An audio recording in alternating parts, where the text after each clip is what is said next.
argue that we certainly are not all created equal. Mark is training a new generation of leaders to take on the culture of death and win. You young people, it's your movement now.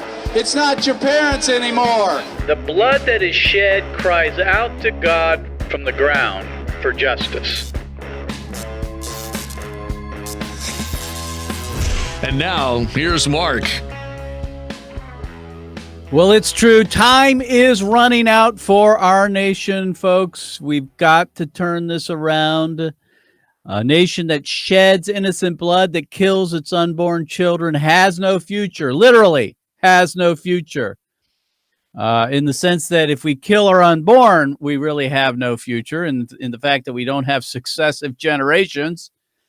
But if we kill our unborn, the wrath of God will judge our nation. You're listening to your radio activist here on the Mark Harrington Show.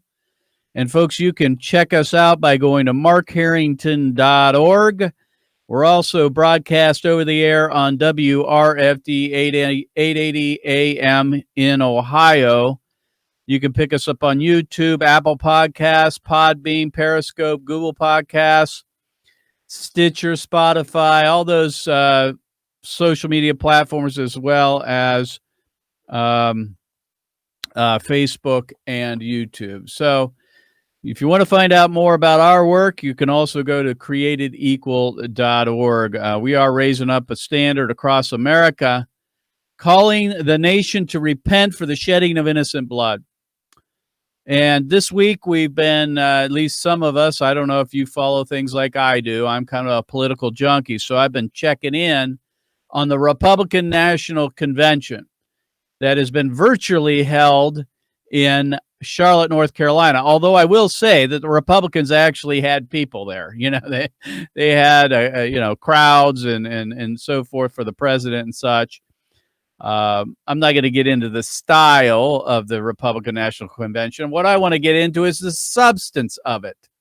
And I want to ask this question.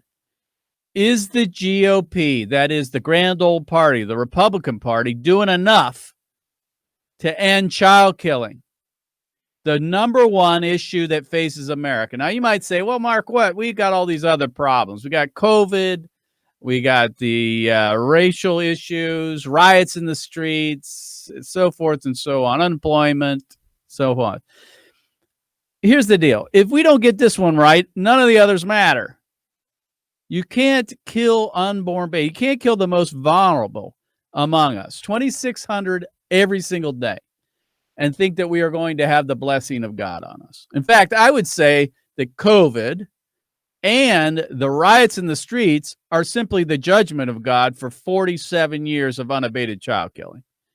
So we got to get this one right, because none of the others are going to matter if we don't get this one right. So the question is the Republican Party, the GOP, doing enough to end child killing? Now, if you've been watching the RNC and a speech here and a speech there, they have put up some pro-life activists and others talking about the importance of protecting the unborn.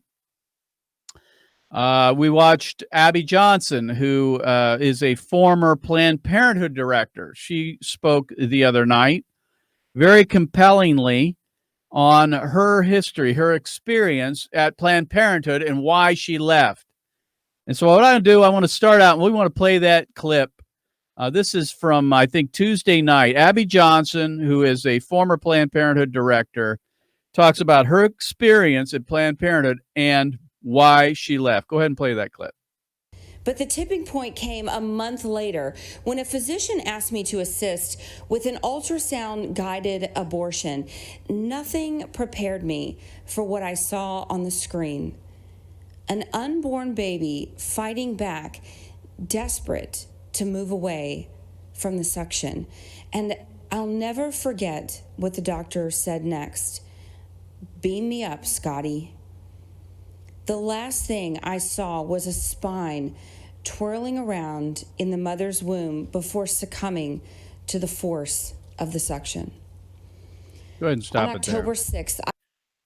Now, it's ironically, And listen, I support Abby Johnson. I'm thankful for her ministry. I'm glad she came out of Planned Parenthood. I support and very much recommend Unplanned, the movie. It talks about her exodus from Planned Parenthood. But ironically, Abby Johnson has been someone who has opposed the use of abortion victim photography and video when it comes to pro-life activists like Created Equal. Ironically, which, you look at her testimony, she said it right there before America. The reason she left because she saw an abortion on an ultrasound. That's why she left Planned Parenthood, mainly because she saw the baby parts. She saw the suction. She saw the tearing apart of limb by limb by the suction catheter. She experienced it herself visually. And so it is that abortion victim photography and video are the most powerful tools that we have to change public opinion, to change hearts and minds, individual hearts and minds. If video or pictures or an ultrasound of an abortion can change Abby Johnson's mind, which it did, a former Planned Parenthood director, then it can change anybody's mind, folks. Ladies and gentlemen, I mean, the fact that we take these images to college and high school campuses is the most effective thing we can do, because abortion, the word, has lost its meaning. We need to see it to understand it. And the pictures communicate a very complex message at a glance. It's kind of like a data compression device, if you will. Whether it's video or pictures, people get it when they see the photos. And so it is with all social reform movements have used images of injustice to make their case. And so it should be with us. It worked with Abby Johnson, and it'll work with others. Now, it doesn't reach everyone. I get it. And there may be some times and places, although I think there's pretty much any time and any place. But I'm willing to defer to people on the usage of these images in time and place and the manner in which they're done. But the fact of the matter is it does change hearts and minds, and Abby Johnson is a testimony to that. So go ahead and finish the clip. This is Abby Johnson, again, at the Republican National Convention. I left the clinic looking back only to remember why I now advocate so passionately for life. I founded and currently run And Then There Were None, a nonprofit organization that's helped nearly 600 abortion workers transition out of the industry. For most people who consider themselves pro-life, abortion is abstract. They can't even conceive of the barbarity. They don't know about the products of conception room and abortion clinics, where infant corpses are pieced back together to ensure nothing remains in the mother's wombs, or that we joked and called it the pieces of children room. You see, for me, abortion is real. I know what it sounds like. I know what abortion smells like. Did you know abortion even had a smell? All right, stop it there. Go ahead and stop it there. Well, she talks about abortion being an abstraction to most Americans, and this is true. It's just a euphemism. It's another word. It doesn't mean anything to them until they see it, until they actually come to grips with what it is. And she talked about the smell of abortion. Now, what I'm thinking she's talking about is the smell of death. That is rotting corpses, babies who have been killed by abortion in the Planned Parenthood clinic. And that reminds me of a clip from the movie Amazing Grace, which is the story of William Wilberforce. And in that movie, there's a segment which it talks about the Madagascar, which was a slave ship. And William Wilberforce arranges for MPs to come by that ship. And he talks about the smell of death. Go ahead and play that clip. It has just returned from the Indies, where it delivered 200 men, women, and children to Jamaica. When it left Africa, there were 600 on board. The rest died of disease or despair. That smell is the smell of death. Slow, painful death. Breathe it in. Breathe it deeply. Take those handkerchiefs away from your noses. There now. Remember that smell. Remember the Madagascar. Remember that God made men equal. All right, you can end it there, folks. I hugely recommend this movie. If you've never seen it before, it's called Amazing Grace. It's the story of William Wilberforce, who worked to abolish slavery in England and Britain. And it's just a powerful movie. That clip, I think, is the strongest because it talks about the smell of death. And he exhorted the MPs to breathe it in, to smell it, to know it, to feel it. Now, we don't have corpses of aborted babies that we can force people to smell, but we do have the photos and video that we can make people see. And just like the smell, you can't get it out of your nostrils when you smell something rancid or something like death, like bodies that have been killed, mutilated bodies that have been decomposing. Just like you can't get that smell out of your nose, you can't get these images out of your head. They cannot. They're like embedded there. They're burned into your brain. And so that's why it's so important that we make abortion real to Americans. Additionally, at the Republican National Convention, Americans heard from Nick Sandemann. Of course, that was the story of the young man who, I guess now you could say maybe providentially showed up at the Lincoln Memorial and was confronted by Nathan Phillips. He spoke on why he was there at the March for Life, why he stood for life, and, the attacks of the left against him simply because he had a little smirk on his face. Additionally, as well, Sister Dede Byrne spoke. A Catholic nun, spoke at the Republican National Convention. Very powerful pro-life speech. Go ahead and play that clip. And while we tend to think of the marginalized as living beyond our borders, the truth is the largest marginalized group in the world can be found here in the United States. They are the unborn. As Amen. Christians, we first met Jesus as a stirring embryo in the womb of an unwed mother and saw him born 9 months later in the poverty of the cave. It's no coincidence that Jesus stood up for what was just and was ultimately crucified because what he said wasn't politically correct or fashionable. As followers of Christ, we are called to stand up for life against the politically correct or fashionable of today. We must fight against a legislative agenda that supports and even celebrates destroying life in the womb. Keep in mind, the laws we create define how we see our humanity. And we must ask ourselves. So, Sister Dede Byrne, listen, folks. We're hearing that at the Republican National Convention. My question is, do you even hear anything remotely close to that in your churches? This is the Republican National Convention. And yet, I submit to you that from most pulpits in America, whether Catholic or evangelical, you are not hearing the same kind of message that you're hearing from the Republican National Convention and Sister Dede Byrne.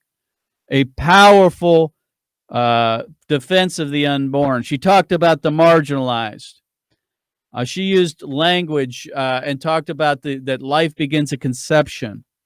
We're all immersed in this Black Lives Matter and dealing with racial injustice. And now we have this new case in Wisconsin, in Kenosha, which, by the way, we were there a week and a half ago, staying in Kenosha as we were at the Republican National Convention. And again, America is now focused once again on the issue of racial injustice and the whole thing of Black Lives Mattering. But really, and I don't want to do a whataboutism here, but we're off base here. We're focusing on the wrong thing.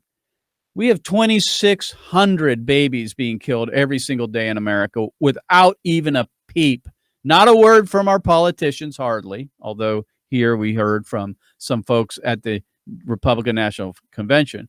Hardly a word from our church leaders, our religious leaders, evangelical and Catholic. Hardly a word from our academics, our elites. Hardly a word from anyone. But everyone's focused on Black Lives Matter. We all agree that Black Lives Matter, but we also believe that all lives matter, which includes unborn lives.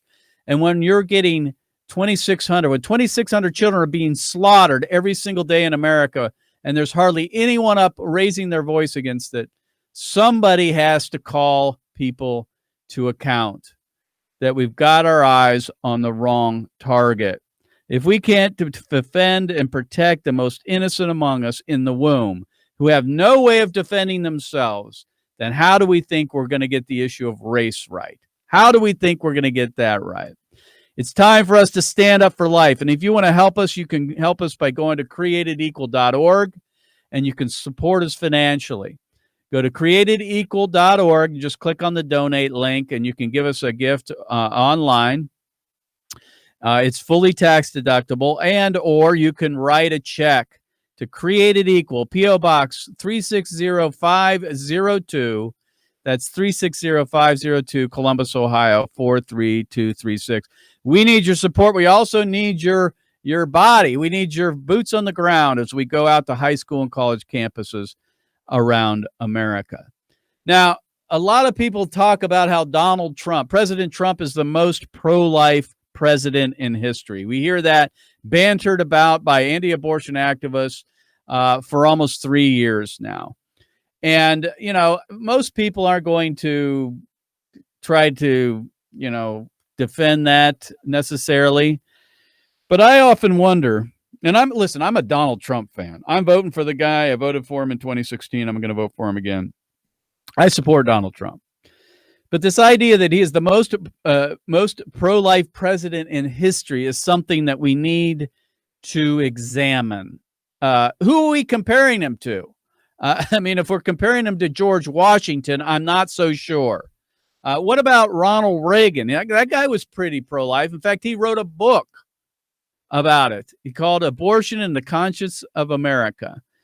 So I don't know if he is the most pro-life president in history. I'm not sure it matters whether we give him that title or not. Sometimes I think once you label someone something like that, where else are they supposed to go? What else are they supposed to do? If we ask them to do more, why would they do more when they already realize that we think he's done the most? And so I think maybe it's not helpful to call him the most pro-life president in history. He's certainly done a lot for the pro-life movement, but has he done enough? If you want to look at just some of the facts, President Trump has cut $60 million in funding from Planned Parenthood. That's a good thing. But we have failed to defund Planned Parenthood altogether, who still gets $1.5 billion from the federal government every year. And for the first 2 years, President Trump had both houses of Congress, and he failed to do that. He's doing what he can, but he also nominated 2 justices to the U.S. Supreme Court, Justice Kavanaugh and Gorsuch. I guess the jury is still out on them, but obviously that is probably the most important thing that a president can do, is nominate justices to the U.S. Supreme Court.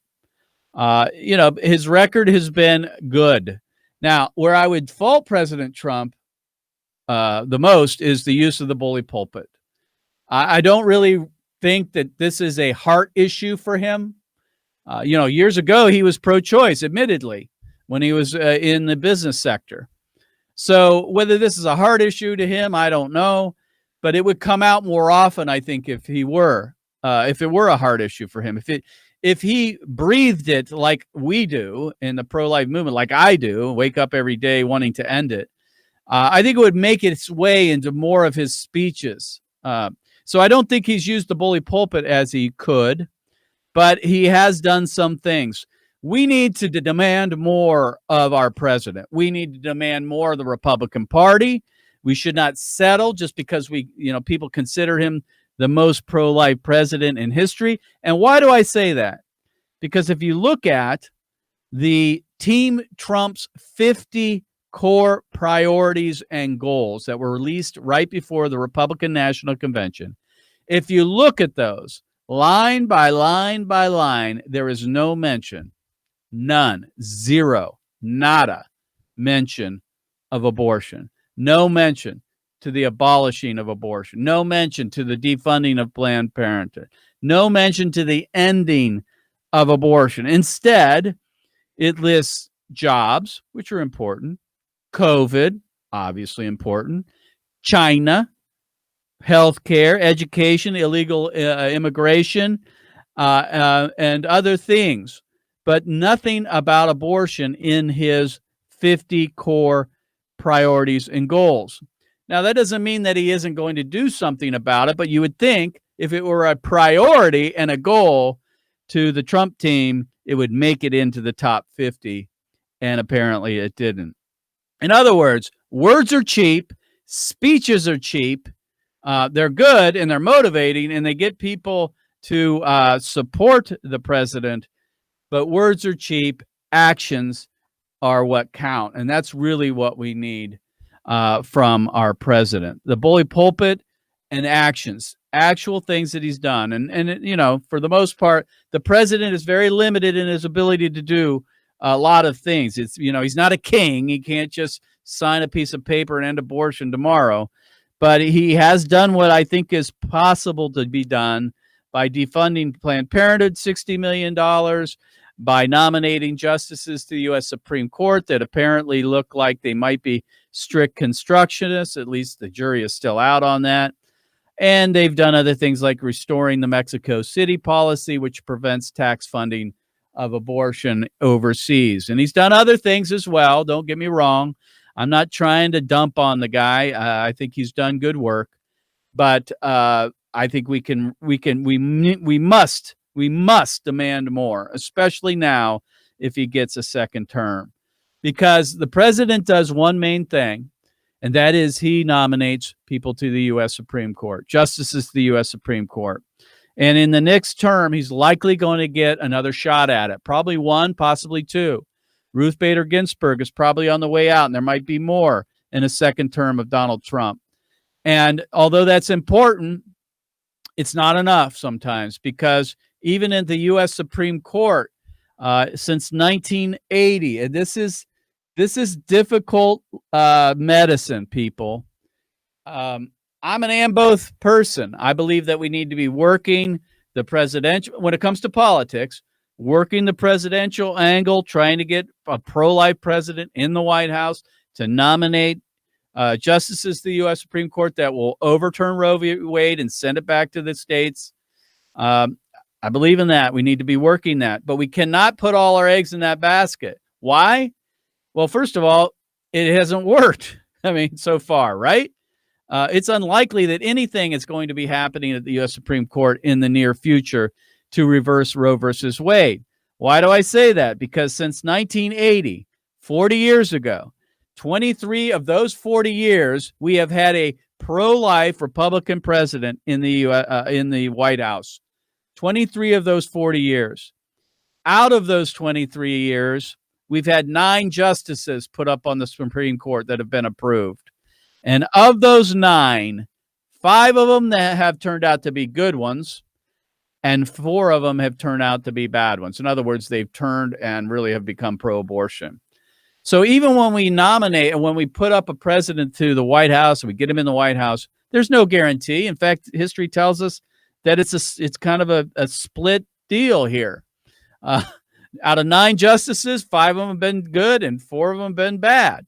So it's a crapshoot, but we need to continue to work that, as well as work at the state level to pass bills that would abolish abortion, like the Life of Conception Act here in Ohio. And that's what we'll support. The and both strategy, working the state legislatures to ban abortion and working to get a president in the White House that will nominate strict constructionists to the U.S. Supreme Court. We'll see you next time. God bless you. God bless America.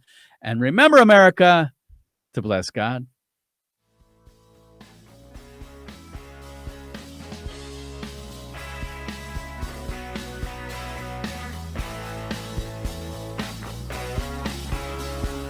You've been listening to Mark Harrington, your radio activist.